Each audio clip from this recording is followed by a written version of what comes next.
MLC కవిత గారి యొక్క arrest పరిణామం అయితే ఏదైతే ఉందో రాజకీయంగా నష్టమా కాదా అనుకుంటే అలా అంటే జైల్లో ఉండి ఎలక్షన్స్ లో పార్టిసిపేట్ చేసిన వాళ్ళు కూడా చాలా మంది గెలిచిన సందర్భాలు ఉన్నాయి. అలాగే అనేకమైన నేరాలతో ఇది ఒక నేరమే అనుకుంటున్నాం మనము. అనేకమైన కేసెస్లో అనేకమైన నేరాల్లో ముద్దాయిలుగా ఉండి కూడా కేసుల్లో ఎలక్షన్స్ లో పార్టిసిపేట్ చేస్తే వాళ్ళు మంత్రులైంది కూడా మనము పక్క రాష్ట్రాల్లో చూస్తూ ఉన్నాము. అది నేర ఆరోపణ మాత్రమే, నేరం రుజువైన నాడు వేరే ఉంటుంది. సో దీనివల్ల నష్టం ఉండొచ్చు, సింపతి కూడా ఉండొచ్చు. ఎక్కువగా అనుకుంటే సింపతి అంటే అయ్యో అంటే ఏది జరిగింది, వ్యక్తిగతమైన స్వలాభం కోసము నేరం చేశారా లేకపోతే ఎక్కడైనా సమాజంలో అంటే స్టేట్ లోకి యూజ్ అయ్యేది చేశారా అనేది కామన్ పీపుల్ అంటే కొంచెము లీగల్ నాలెడ్జ్ లేని వాళ్ళు, చాలా లోగా థింక్ చేసే వాళ్ళకి, కామన్ పీపుల్ కి తెలియదు. కొంతమంది ఈ పార్టీ నుంచి వీళ్ళు జైలుకి వెళ్ళారంటే అది పార్టీ కోసం అనుకోవచ్చు, లేదంటే వ్యక్తిగతం అని కొందరికి తెలియకపోవచ్చు. కాబట్టి ఏంటంటే సింపతి కూడా ఉంటుంది. అరే ఇట్లా ఉండి మన కోసమే కదా వీళ్ళు పార్టీ నుంచి వెళ్ళారు అనే సింపతితో కూడా పార్టీకి బలం రావచ్చు.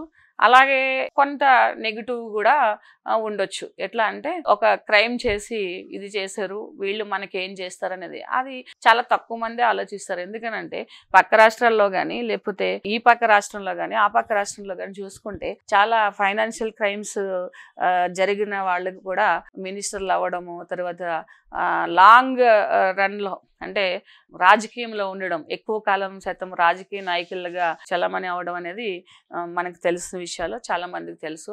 కానీ నాకు తెలిసి ఏంటంటే ఇది రాజకీయ ఎత్తుగడలతో చేశారా లేదా అనేది అది రాజకీయ పార్టీలకే తెలుస్తుంది. కాబట్టి కామన్గా లీగల్గా ఆలోచిస్తే కనుక ఇది వ్యక్తిగతమైన విషయం తప్పిస్తే, వ్యక్తిగతమైన లాభం కోసం చేసిన నేరం అని ఈడీ చెప్తుంది. కాబట్టి ఇది పార్టీకి నష్టం అయ్యేది చాలా తక్కువ ఉంటుంది. ఎందుకనంటే ఒక పార్టీలో 100 మంది ఉన్నప్పుడు ఎవరో ఒకరు ఏదో చేసినంత మాత్రాన ఆ పార్టీకి పూర్తిగా నష్టం రావాలని ఏమీ లేదు. ఎందుకంటే నేరం చేసిన వాళ్ళే మంత్రులుగా పెద్ద పెద్ద రాజకీయ నాయకులుగా ఉన్నారు. జైల్లో ఉండి నామినేషన్ వేసి గెలిచిన వాళ్ళు కూడా ఉండడం మనం హిస్టరీలో చూసాం, బ్యాక్ వెళ్ళి చూసినట్టుంటే.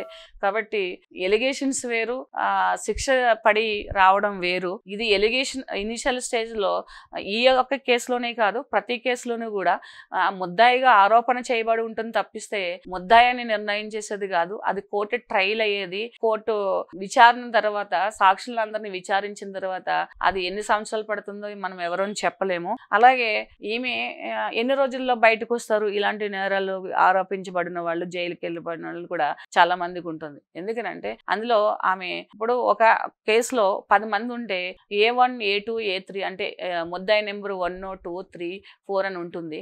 సో నిన్న అరెస్ట్ చేయబడిన ఆవిడ గారి కంటే ముందు వెళ్ళిన వాళ్ళు కూడా మనం తెలిసి ఇంకా బెయిల్ మీద రాలేదు.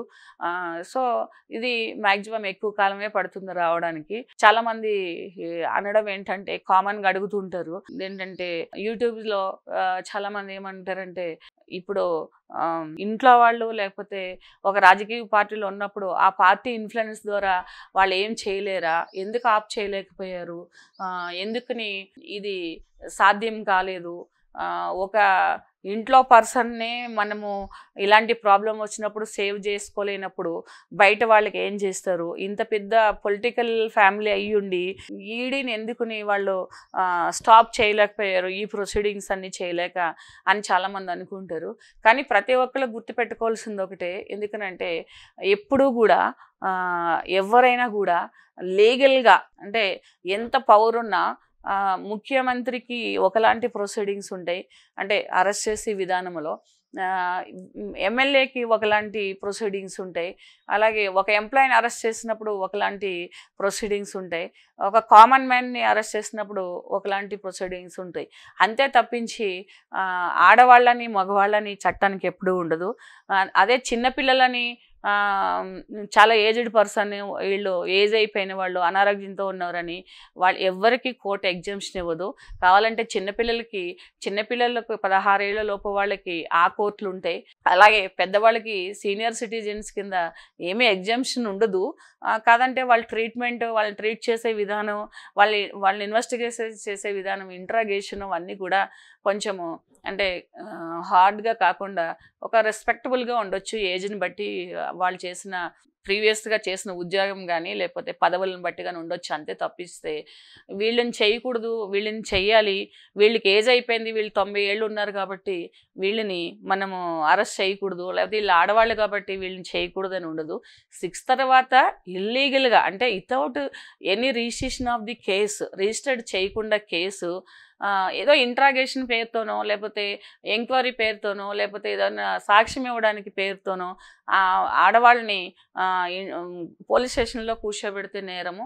అంతేకాని కస్టడీలో తీసుకొని ఒక లేడీ కానిస్టేబుల్స్ని ప్రొటెక్షన్లో ఒక గవర్నమెంట్ సేఫ్ జోన్లో అంటే పోలీస్ స్టేషన్లో కానీ విమెన్ పోలీస్ స్టేషన్లో కానీ ఎక్కడైనా ఒక అఫీషియల్ ప్లేస్లో వాళ్ళని ఉంచడము, తర్వాత మార్నింగే జడ్జి గారి దగ్గర ప్రొడ్యూస్ చేయడము అనేది జరుగుతుంది. తప్పిస్తే 6 తర్వాత ఒక వ్యక్తిని కస్టడీలోకి తీసుకుని అరెస్ట్ చేసి మీరు ఇంటికి వెళ్ళిపోండి, మార్నింగ్ వచ్చి మేము తీసుకెళ్తామని ఏ పోలీస్ ఆఫీసర్ చెప్పారు. అది రూల్ కూడా లేదు.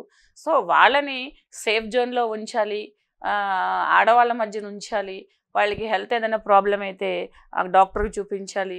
వాళ్ళకి ఏదైనా ఫుడ్ కానీ లేకపోతే లేడీస్ సంబంధించిన ఏదైనా అవసరాలు ఉంటే, అవసరం ద మీన్స్ శారీరకంగా ఏదైనా బాధలున్నా, ఏమైనా నేచురల్ ప్రాబ్లమ్స్ ఉన్నా వాళ్ళకి ఏంటంటే లేడీ కానిస్టేబుల్స్ అందుబాటులో ఉంటారు కాబట్టి ఒకరిద్దరు వాళ్ళు ప్రొవైడ్ చేస్తారు. అంతే తప్పించి మార్నింగే తీసుకెళ్ళాలి. మార్నింగ్ తీసుకెళ్తే ఈవినింగ్ వరకు ఆ ప్రొసీడింగ్స్ కంప్లీట్ కావు కాబట్టి వారెంట్తో పాటు వచ్చి అరెస్ట్ చేసి తీసుకెళ్ళి వితిన్ 24 అవర్స్లో వాళ్ళ అఫీషియల్ కస్టడీలో ఉంటారు కాబట్టి వాళ్ళకి ఏ విధమైన ప్రమాదము ఉండదు.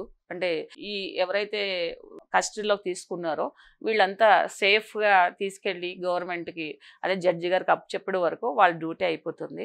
సో అది ఉంటుంది. కాబట్టి ఏ పొలిటీషియన్స్ ఎవరు ఎంత ప్రపంచంలో చాలా సంపన్నులైనా కూడా చట్టానికి వాళ్ళు ఎవరు కొనలేరు. సో మన ఊహలు ఏంటంటే ఆ ప్రొసీడింగ్ కంప్లీట్ అయ్యే ఆ టైంలో వీళ్ళు పొలిటీషియన్స్ కాబట్టి దీన్ని స్టాప్ చేసేసారు, వీళ్ళు పొలిటీషియన్ కాబట్టి దీన్ని వైండప్ చేసేసారు, వీళ్ళ ఇన్ఫ్లుయెన్స్ ఉంది కాబట్టి ఇది ఆగిపోయింది అనుకోవడం కరెక్ట్ కాదు. ఇప్పుడు 1 2 3 4 5 6 7 లాస్ట్లో 10 మెంబర్స్ని తీయడానికి ఛాన్స్ ఉంటుంది. కానీ రెండో వ్యక్తిని మూడో వ్యక్తిని ఉంచేసేసి ఎఫ్ఐఆర్లో అయిన తర్వాత 6వ వ్యక్తిని కస్టడీలో తీసుకోవడానికి ఉండదు.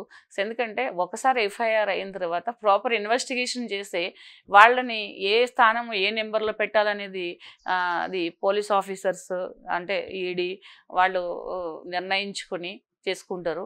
ఒకవేళ ఎవరైనా ఏదైనా తెలియకపోతే పోలీస్ ఆఫీసర్స్ కూడా ఏం చేస్తారంటే వాళ్ళకి సంబంధించిన ఒక ఏపీపీ లేకపోతే ఏజీపీ ఏపీపీ ఇలాంటి వాళ్ళు ఉంటారు, పీపీ అలా పబ్లిక్ ప్రాసిక్యూటర్స్ వీళ్ళు ఉంటారు. కాబట్టి చిన్న వాటికి చెప్తున్నా, ఈ పెద్ద వీడి అట్లు కాదు.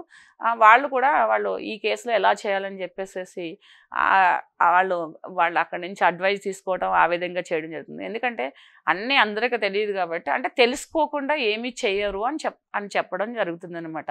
అంతేగాని ఈ పొలిటికల్ పార్టీస్ని అడ్డం పెట్టుకొని ఒక ఇష్యూని డైవర్ట్ చేయడము, వాళ్ళ స్వలాభం కోసం ఇది అవతల సైడ్ పార్టీ చేశారు, ఇది ఈ సైడ్ పార్టీ చేశారు, లేకపోతే మనం ప్రతిపక్షంలో ఉన్నాం కాబట్టి రూలింగ్ పార్టీ చేసింది, లేదా సెంటర్లో పార్టీకి మనం ఎగిరిస్తున్నాం. కానీ ఇది పార్టీలకు అతీతంగా జరిగే ప్రాసెస్.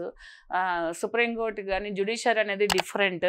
సో గవర్నమెంట్ చేత అపాయింట్ చేయబడిన జ్యుడిషియరీ కూడా ఆ జ్యుడిషియరీలో వాళ్ళు తప్పు చేస్తే గవర్నమెంట్లో ఉండే వ్యక్తులు కూడా ఎగ్జామ్షన్ ఉండదు. కాబట్టి ఇదంతా ప్రాసెస్ అంతా కూడా లీగల్గానే జరిగే థియరీ ఇది. సో దట్ ఇలాంటి దాంట్లో ఏంటంటే ఈ మనీ లాండరింగ్ దాంట్లో ఒక్కొక్కసారి ఏసీబీ కూడా ఇన్వాల్వ్ అవుతుంది. అంటే వీళ్ళు ఏమన్నా సేవింగ్స్ ఉన్నాయా, లేకపోతే అంటే వీళ్ళ కస్టడీలో ఎంత డబ్బు ఉంది, లేకపోతే ఎన్ని భూములు ఉన్నాయి, ఈ అక్రమార్జన అక్రమార్జన ద్వారా చెప్పబడే అక్రమార్జన ద్వారా వీళ్ళు ఏమైనా కొనుగోలు చేయడం జరిగిందా, లేకపోతే ఇంట్లో ఉన్నదా, ఆ రిసిట్స్ ఏమున్నాయి, ఆ నేరారోపణ జరిగిన రోజు నుంచి అంటే వీళ్ళు ఈడీ దృష్టిలోకి వెళ్ళిన రోజు నుంచి అరెస్ట్ చేసే వరకు జరిగిన మనీ ట్రాన్సాక్షన్ ఎంత అనేది ఒకవేళ ఉంటే కనుక అది ఏసీబీ కూడా దాన్ని తీసుకోవడానికి ఛాన్సెస్ ఉన్నాయి.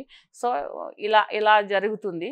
సో ఇందులో శిక్షలు ఎంతకాలం పడతాయి అని అంటే నేరం A1కి ఒకలా పడవచ్చు, A2కి ఒకలా పడవచ్చు, A3కి ఒకలా పడవచ్చు, లేదా ఇద్దరు ఒకేలా ఉన్నారా, ఎవరు మెయిన్ ఉన్నారా అనే దాన్ని బట్టి ఈ శిక్షలో పడడం జరుగుతూ ఉంటుంది. సో ఇంతవరకు శిక్ష పడుతుంది లేకపోతే ఇన్ని రోజుల వరకు రారని ఎగ్జాక్ట్లీ చెప్పలేము. ఎందుకంటే ఈ మనీ లాండరింగ్ కేసెస్లో ఎప్పుడు కూడా ఫైనాన్షియల్ క్రైమ్స్ అనేది ఎప్పుడు కూడా ఏమవుతుందని అంటే ఇది ఈడీ ఇన్వాల్వ్మెంట్ ఉంటుంది కాబట్టి ఇది మ్యాక్సిమం ఎక్కువ రోజులే జైల్లో సంవత్సరం పైగానే జైల్లో ఉండడము, తర్వాత బెయిల్ మీద రావడం జరుగుతుంది. దాన్ని బట్టి అప్పుడుకి ఉన్న గవర్నమెంట్ బట్టి ఆ విట్నెస్ని బట్టి వాళ్ళకి శిక్ష పడడం జరుగుతుంది.